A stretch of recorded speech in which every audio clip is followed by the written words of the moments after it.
ಲೋಕಸಭಾ ಚುನಾವಣೆಯ ಸಂದರ್ಭದಲ್ಲಿ ಕಾಂಗ್ರೆಸ್ ಪಕ್ಷಕ್ಕೆ ರಾಷ್ಟ್ರೀಯ ಕಾಂಗ್ರೆಸ್ ಪಕ್ಷಕ್ಕೆ ಐಟಿ ಇಲಾಖೆಯಿಂದ ಶಾಕ್ ಸಿಕ್ಕಿದೆ. ನೋಟಿಸ್ ಅನ್ನು ಕೊಟ್ಟಿದೆ ಐಟಿ ಇಲಾಖೆ ಕಾಂಗ್ರೆಸ್ಗೆ. 1700 ಕೋಟಿ ರೂಪಾಯಿ ತೆರಿಗೆಯನ್ನ ಕಾಂಗ್ರೆಸ್ ಬಾಕಿ ಉಳಿಸಿಕೊಂಡಿದೆ ಅಂತ ಐಟಿ ಇಲಾಖೆ ಕಾಂಗ್ರೆಸ್ಗೆ ನೋಟಿಸ್ ಕೊಟ್ಟಿದೆ. ಕಳೆದ ವಾರ ಕಾಂಗ್ರೆಸ್ನ ನಾಯಕರು ಸೋನಿಯಾ ಗಾಂಧಿ, ಮಲ್ಲಿಕಾರ್ಜುನ ಖರ್ಗೆ, ರಾಹುಲ್ ಗಾಂಧಿ ಪ್ರೆಸ್ ಮೀಟ್ ಮಾಡಿದ್ರು ದೆಹಲಿಯಲ್ಲಿ. ಕಾಂಗ್ರೆಸ್ ಬ್ಯಾಂಕ್ ಖಾತೆಯಲ್ಲಿರುವಂತಹ ಹಣವನ್ನ ಐಟಿ ಇಲಾಖೆ ಮುಟ್ಟುಗೋಲು ಹಾಕಿಕೊಂಡಿದೆ, 200 ಕೋಟಿ ರೂಪಾಯಿ ಮುಟ್ಟುಗೋಲು ಹಾಕಿಕೊಂಡಿದೆ ಅಂತ ಕಾಂಗ್ರೆಸ್ ಪ್ರೆಸ್ ಮೀಟ್ ಮಾಡಿತ್ತು. ಈಗ 1700 ಕೋಟಿ ರೂಪಾಯಿ ತೆರಿಗೆ ನೋಟಿಸ್ ಅನ್ನು ಕೊಟ್ಟಿದೆ ಐಟಿ ಇಲಾಖೆ. ಚುನಾವಣೆ ಸಂದರ್ಭದಲ್ಲಿ ಕಾಂಗ್ರೆಸ್ಗೆ ಐಟಿ ಇಲಾಖೆಯಿಂದ ಅತಿ ದೊಡ್ಡ ಶಾಕ್.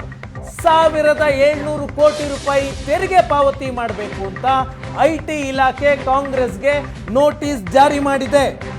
2017-18ರಿಂದ 2020-21 ಅವಧಿಯ 4 ವರ್ಷಗಳ ತೆರಿಗೆ ಮರುಮೌಲ್ಯಮಾಪನ ಮಾಡಿ ಕಾಂಗ್ರೆಸ್ಗೆ 1700 ಕೋಟಿ ತೆರಿಗೆ ಬಾಕಿ ಉಳಿಸಿಕೊಂಡಿದೆ ಅಂತ ಐಟಿ ಇಲಾಖೆ ನೋಟಿಸ್ ಕೊಟ್ಟಿದೆ.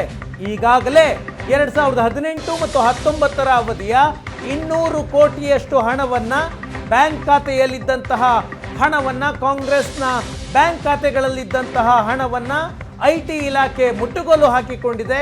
ಈ ಸಂದರ್ಭದಲ್ಲಿ ಈಗ ಮತ್ತೆ ಕಾಂಗ್ರೆಸ್ಗೆ ಶಾಕ್.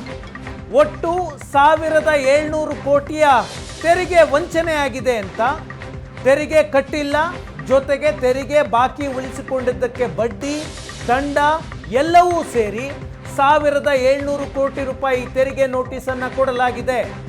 2017-18ರಿಂದ 2020-21 4 ವರ್ಷದ ತೆರಿಗೆ ಮರುಮೌಲ್ಯಮಾಪನವನ್ನು ಮಾಡಿ ಈ ನೋಟಿಸ್ ಅನ್ನು ಕೊಡಲಾಗಿದೆ. ಇತ್ತೀಚೆಗೆ ಸೋನಿಯಾ ಗಾಂಧಿ, ಮಲ್ಲಿಕಾರ್ಜುನ ಖರ್ಗೆ, ರಾಹುಲ್ ಗಾಂಧಿ ಆರೋಪವನ್ನು ಮಾಡಿದ್ರು. ಲೋಕಸಭಾ ಚುನಾವಣೆಯ ಸಂದರ್ಭದಲ್ಲಿ ಕಾಂಗ್ರೆಸ್ನ ಆರ್ಥಿಕ ಶಕ್ತಿಯನ್ನು ಕುಗ್ಗಿಸೋದಕ್ಕೆ ನರೇಂದ್ರ ಮೋದಿ ಪ್ರಯತ್ನ ಮಾಡ್ತಾ ಇದ್ದಾರೆ ಅಂತ ನೇರವಾದ ಆರೋಪವನ್ನು ಮಾಡಿದ್ರು. ಅದಾದ ಬೆನ್ನಿಗೆ ಇವತ್ತು ಕಾಂಗ್ರೆಸ್ಗೆ ಐಟಿ ನೋಟಿಸ್ ಸಿಕ್ಕಿದೆ. ನಿನ್ನೆಯಷ್ಟೇ ಕಾಂಗ್ರೆಸ್ ಒಂದು ಹೈಕೋರ್ಟ್ನಲ್ಲಿ ಅರ್ಜಿಯನ್ನು ಹಾಕಿತ್ತು. ತೆರಿಗೆ ಮೌಲ್ಯಮಾಪನವನ್ನು ವಿರೋಧಿಸಿ ತೆರಿಗೆ ಮೌಲ್ಯಮಾಪನ ಮತ್ತು ಐಟಿ ಇಲಾಖೆ ಕಾಂಗ್ರೆಸ್ನ ಬ್ಯಾಂಕ್ ಖಾತೆಗಳ ಬಗ್ಗೆ ನಡೆಸುತ್ತಿರುವಂತಹ ತನಿಖೆಯನ್ನ ಈ ಕೂಡಲೇ ನಿಲ್ಲಿಸಬೇಕು ಅಂತ ನಿನ್ನೆ ಕಾಂಗ್ರೆಸ್ ಹೈಕೋರ್ಟ್ನಲ್ಲಿ ಒಂದು ಅರ್ಜಿಯನ್ನು ಹಾಕೊಂಡಿತ್ತು. ದೆಹಲಿ ಹೈಕೋರ್ಟ್ನಲ್ಲಿ ಆ ಅರ್ಜಿಯನ್ನ ನಿನ್ನೆ ದೆಹಲಿಯ ಹೈಕೋರ್ಟ್ ವಜಾ ಮಾಡಿತ್ತು. ಆ ವಜಾ ಬೆನ್ನಿಗೆ ಇವತ್ತು 1700 ಕೋಟಿಯ ಐಟಿ ನೋಟಿಸ್ ಅನ್ನು ಕೊಡಲಾಗಿದೆ. 4 ವರ್ಷಗಳಲ್ಲಿ 2018ರಿಂದ 2021, 2017-18ರಿಂದ 2021 ಕಾಂಗ್ರೆಸ್ ತಾನು ಗಳಿಸಿದ ಆದಾಯಕ್ಕೆ ಸರಿಸಮನಾದ ತೆರಿಗೆಯನ್ನು ಕಟ್ಟಿಲ್ಲ ಅನ್ನೋದು ಆರೋಪ. ಆರಂಭದಲ್ಲಿ 1 ವರ್ಷದ್ದು 2018 ಮತ್ತು 2019 ವರ್ಷದ ತೆರಿಗೆ ಮೌಲ್ಯಮಾಪನವನ್ನು ಮಾಡಿ 135 ಕೋಟಿ ತೆರಿಗೆ ವಂಚನೆಯಾಗಿದೆ ಅಂತ ಕಾಂಗ್ರೆಸ್ಗೆ ನೋಟಿಸನ್ನು ಕೊಟ್ಟಿತ್ತು. ಈಗ 4 ವರ್ಷಗಳ ತೆರಿಗೆ ಮೌಲ್ಯಮಾಪನವನ್ನು ಮಾಡಿ 1700 ಕೋಟಿ ರೂಪಾಯಿ ನೋಟಿಸನ್ನು ಐಟಿ ಇಲಾಖೆ ಅಧಿಕಾರಿಗಳು ಜಾರಿ ಮಾಡಿದ್ದಾರೆ. ಆದಾಯಕ್ಕೆ ತಕ್ಕಂತೆ ಕಾಂಗ್ರೆಸ್ ತೆರಿಗೆಯನ್ನು ಪಾವತಿ ಮಾಡಿಲ್ಲ. ದೇಶಕ್ಕೆ ಕಟ್ಟಬೇಕಾದಂತಹ ತೆರಿಗೆಯನ್ನು ಕಾಂಗ್ರೆಸ್ ವಂಚಿಸಿದೆ ಅನ್ನೋದು ಮೋದಿ ಸರ್ಕಾರದ ವಾದ. ಈಗಾಗಲೇ 200 ಕೋಟಿಯಷ್ಟು ಹಣವನ್ನು ಮುಟ್ಟುಗೋಲನ್ನು ಮಾಡಿಕೊಳ್ಳಲಾಗಿದೆ. ಈಗ 1700 ರೂಪಾಯಿ ತೆರಿಗೆಯನ್ನು ಪಾವತಿ ಮಾಡಬೇಕು ಅಂತ ಕಾಂಗ್ರೆಸ್ಗೆ ನೋಟಿಸ್ ಅನ್ನು ಕೊಡಲಾಗಿದೆ. ಈ ನೋಟಿಸ್ ಕೊಟ್ಟ ಬೆನ್ನಿಗೆ ಕಾಂಗ್ರೆಸ್ ಕೂಡ ಪ್ರತಿಕ್ರಿಯಿಸ್ತಾ ಇದೆ. ಲೋಕಸಭಾ ಚುನಾವಣೆಯ ಸಂದರ್ಭದಲ್ಲಿ ಕಾಂಗ್ರೆಸ್ ಅನ್ನ ಟಾರ್ಗೆಟ್ ಮಾಡಿಕೊಳ್ಳಲಾಗಿದೆ ಅಂತ ಕಾಂಗ್ರೆಸ್ನ ನಾಯಕರು ಆರೋಪವನ್ನ ಮಾಡ್ತಾ ಇದ್ದಾರೆ. ಐಟಿ ನೋಟಿಸ್ಗೆ ಕಾಂಗ್ರೆಸ್ ನಾಯಕರು ಕೆಂಡಾಮಂಡಲಾಗಿದ್ದಾರೆ. ಐಟಿ ನೋಟಿಸ್ಗೆ ನಾವು ಎದುರೋ ಮಾತೇ ಇಲ್ಲ ಅಂತ ಕಾಂಗ್ರೆಸ್ ಪ್ರತಿಕ್ರಿಯೆಯನ್ನ ಕೊಡ್ತಾ ಇದೆ. ಅಜಯ್ ಮಾಕೆನ್ ದೆಹಲಿಯಲ್ಲಿ ಪತ್ರಿಕಾಗೋಷ್ಠಿಯನ್ನ ನಡೆಸಿದ್ರು. ಐಟಿ ನೋಟಿಸ್ಗೆ ನಾವು ಹೆದರಲ್ಲ, ಚುನಾವಣೆ ಸಂದರ್ಭದಲ್ಲಿ ಕಾಂಗ್ರೆಸ್ ಅನ್ನ ನರೇಂದ್ರ ಮೋದಿ ಸರ್ಕಾರ ಟಾರ್ಗೆಟ್ ಮಾಡಿಕೊಂಡಿದೆ ಅಂತ ಆರೋಪವನ್ನ ಮಾಡ್ತಾ ಇದ್ದಾರೆ ಕಾಂಗ್ರೆಸ್ನ ಅಜಯ್ ಮಾಕೆನ್. ನಮ್ಮ ಬ್ಯಾಂಕ್ ಖಾತೆಗಳ ಮೇಲೆ ಈಗಾಗಲೇ ನಿರ್ಬಂಧವನ್ನ ಹೇರಲಾಗಿದೆ. ದೇಶದ ಪ್ರಮುಖ ವಿರೋಧ ಪಕ್ಷ ಕಾಂಗ್ರೆಸ್ ಇಂತಹ ಪಕ್ಷವನ್ನ ಚುನಾವಣೆ ಸಂದರ್ಭದಲ್ಲಿ ಟಾರ್ಗೆಟ್ ಮಾಡಲಾಗಿದೆ. ಚುನಾವಣೆ ಗೆಲ್ಲೋದಕ್ಕೋಸ್ಕರ ಕಾಂಗ್ರೆಸ್ ಈ ರೀತಿಯ ಷಡ್ಯಂತ್ರವನ್ನ ಕಾಂಗ್ರೆಸ್ ವಿರುದ್ಧ ಬಿಜೆಪಿ ಮಾಡ್ತಾ ಇದೆ ಅಂತ ಅಜಯ್ ಮಾಕೆನ್ ಆರೋಪಿಸ್ತಾ ಇದ್ದಾರೆ.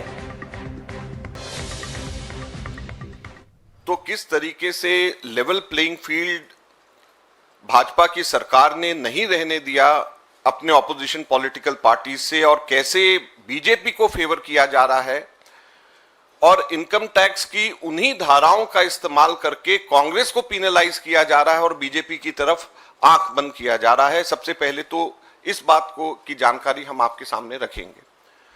दूसरा भाग हमारी प्रेस कॉन्फ्रेंस के अंदर होगा कि किस प्रकार से कांग्रेस पार्टी को, प्रिंसिपल ऑपोजिशन पार्टी को तंग करके कांग्रेस पार्टी को आर्थिक तौर के ऊपर कांग्रेस पार्टी को एकदम से पंगु करा जा रहा है, अपंग किया जा रहा है आर्थिक तौर के ऊपर। ये हमारी दूसरी प्रेस कॉन्फ्रेंस का दूसरा भाग होगा।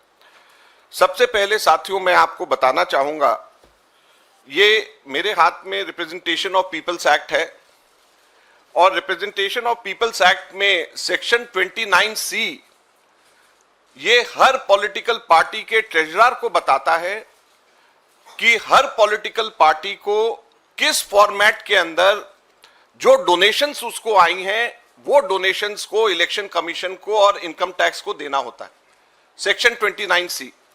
और जो एग्जेम्पशन मिलती है इसका सेक्शन 29C का सबसेक्शन 4 ये कहता है कि where the treasurer of any political party or any other person authorized by the political party in this behalf fails to submit a report under subsection 3, then notwithstanding anything contained in the Income Tax Act, such political party shall not be entitled to any tax relief under this act.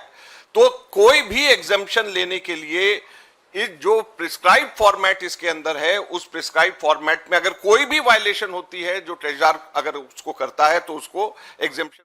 1700 ಕೋಟಿ ರೂಪಾಯಿಯ ತೆರಿಗೆ ನೋಟಿಸ್ಗೆ ಕಾಂಗ್ರೆಸ್ ನಾಯಕರು ಕೆಂಡಾಮಂಡಲರಾಗಿದ್ದಾರೆ. ಒಂದು ರಾಜಕೀಯ ಪಕ್ಷ ತನಗೆ ಬರುವಂತಹ ಆದಾಯಕ್ಕೆ ತೆರಿಗೆ ವಿನಾಯಿತಿ ಪಡೆಯುವಂತಹ ಅವಕಾಶ ಕಾನೂನಿನಲ್ಲಿದೆ. ಆ ಅವಕಾಶವನ್ನು ಕಾಂಗ್ರೆಸ್ ಬಳಸಿಕೊಂಡಿದೆ. ಎಲ್ಲ ರಾಜಕೀಯ ಪಕ್ಷಗಳು ಕೂಡ ತೆರಿಗೆ ವಿನಾಯಿತಿಯನ್ನು ಪಡೆದುಕೊಳ್ತವೆ. ಆದರೆ ಕಾಂಗ್ರೆಸ್ನನ್ನು ಟಾರ್ಗೆಟ್ ಮಾಡಿಕೊಂಡು 4 ವರ್ಷದ ತೆರಿಗೆ ಮರುಮೌಲ್ಯಮಾಪನವನ್ನು ಮಾಡ್ತಾ ಇದೆ ಅನ್ನೋದು ಕಾಂಗ್ರೆಸ್ನ ಆರೋಪ. ಈ ಮರುಮೌಲ್ಯಮಾಪನವನ್ನು ವಿರೋಧ ಮಾಡಿಕೊಂಡು ಆಲ್ರೆಡಿ ಟ್ಯಾಕ್ಸ್ ಫೈಲಿಂಗ್ಸ್ ಎಲ್ಲ ಆಗೋಗಿದೆ, ಎಲ್ಲವೂ ಕ್ಲಿಯರ್ ಆಗಿದೆ. ಮತ್ತೆ ಮೋದಿ ಸರ್ಕಾರ ಮರುಮೌಲ್ಯಮಾಪನ ಮಾಡ್ತಾ ಇದೆ ಅನ್ನೋದು ಕಾಂಗ್ರೆಸ್ನ ಆರೋಪ. ಬಿಜೆಪಿಯವರು ಹೇಳೋದು ಕಾಂಗ್ರೆಸ್ ಬೇರೆ ಬೇರೆ ಮೂಲಗಳಿಂದ ನಗದು ಮೂಲಕ ಹಣವನ್ನು ಸ್ವೀಕಾರ ಮಾಡಿದೆ, ಅದರ ಬಗ್ಗೆ IT ಇಲಾಖೆ ತನಿಖೆ ನಡೀತಾ ಇದೆ, ಇದರಲ್ಲಿ ಸರ್ಕಾರದ ಪಾತ್ರ ಏನೂ ಇಲ್ಲ ಅಂತ ಮೋದಿ ಸರ್ಕಾರ ವಾದವನ್ನು ಮಾಡ್ತಾ ಇದೆ. 1700 ಕೋಟಿ ರೂಪಾಯಿ ನೋಟಿಸ್ ಕೊಟ್ಟ ನಂತರ ಒಂದು ಪ್ರಶ್ನೆ ಬರುತ್ತೆ. ಚುನಾವಣೆ ಈಗಾಗಲೇ ಘೋಷಣೆಯಾಗಿದೆ, ಮೊದಲ ಹಂತದ ಮತದಾನ ಏಪ್ರಿಲ್ 19ಕ್ಕೆ ನಡೆಯುತ್ತೆ. ಇಂತಹ ಸಂದರ್ಭದಲ್ಲಿ ಕಾಂಗ್ರೆಸ್ ಪಕ್ಷವನ್ನು ಹಣಕಾಸಿನ ಮೂಲಕ ಕುಗ್ಗಿಸುವಂತಹ ಪ್ರಯತ್ನಗಳು ನಡೀತಿದ್ದಾವ. ಒಂದು, ಕಾಂಗ್ರೆಸ್ ಆರೋಪ ಮಾಡ್ತಾ ಇದೆ ನಮ್ಮ ಎಲ್ಲ ಬ್ಯಾಂಕ್ ಖಾತೆಗಳನ್ನು ಸ್ಥಗಿತ ಮಾಡಲಾಗಿದೆ. ಕಾಂಗ್ರೆಸ್ ಪಕ್ಷವನ್ನು ಆರ್ಥಿಕವಾಗಿ ಕುಗ್ಗಿಸೋದಕ್ಕೆ ನರೇಂದ್ರ ಮೋದಿ ವ್ಯವಸ್ಥಿತವಾಗಿ ಪ್ರಯತ್ನ ಮಾಡ್ತಾ ಇದ್ದಾರೆ ಅನ್ನೋದು ಕಾಂಗ್ರೆಸ್ನ ಆರೋಪ. ಚುನಾವಣಾ ಪ್ರಚಾರಕ್ಕೂ ನಮ್ಮ ಹಣವನ್ನು ನಾವು ಬಳಸದಂತೆ ಬಿಜೆಪಿ ತಡೆಯುವ ಪ್ರಯತ್ನವನ್ನು IT ಇಲಾಖೆಯನ್ನು ಬಳಸಿಕೊಂಡು ಮಾಡಲಾಗ್ತಾ ಇದೆ. ಕಾಂಗ್ರೆಸ್ ದೇಶದ ಪ್ರಮುಖ ವಿರೋಧ ಪಕ್ಷ, ದೇಶದಲ್ಲಿ 20%ನಷ್ಟು ಮತಗಳನ್ನು ಕಳೆದ 2 ಚುನಾವಣೆಗಳಲ್ಲಿ ಪಡೆದಿದೆ. ಇಂತಹ ಪ್ರಮುಖ ವಿರೋಧ ಪಕ್ಷವನ್ನು ಚುನಾವಣೆ ಸಂದರ್ಭದಲ್ಲಿ ಟಾರ್ಗೆಟ್ ಮಾಡಲಾಗಿದೆ. ನಾವು ಚುನಾವಣಾ ಬಾಂಡ್ ಬಗ್ಗೆ ಪ್ರಶ್ನೆಯನ್ನು ಎತ್ತಿದ್ವಿ. ಚುನಾವಣಾ ಬಾಂಡ್ ಮೂಲಕ ಬಿಜೆಪಿ ಹೆಚ್ಚು ಹಣವನ್ನು ಚುನಾವಣೆಗೆ ಸಂಗ್ರಹ ಮಾಡಿದೆ.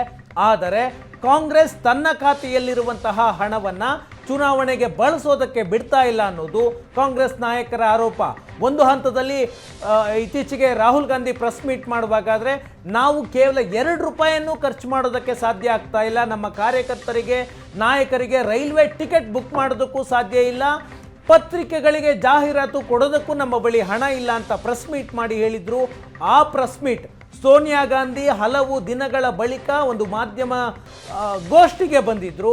ಅದಾದ ವಾರ 10 ದಿನಕ್ಕೆ 1700 ಕೋಟಿ ರೂಪಾಯಿಯ ನೋಟಿಸನ್ನು ಕೊಡಲಾಗಿದೆ. ಇದು ರಾಷ್ಟ್ರಮಟ್ಟದ ಸುದ್ದಿ.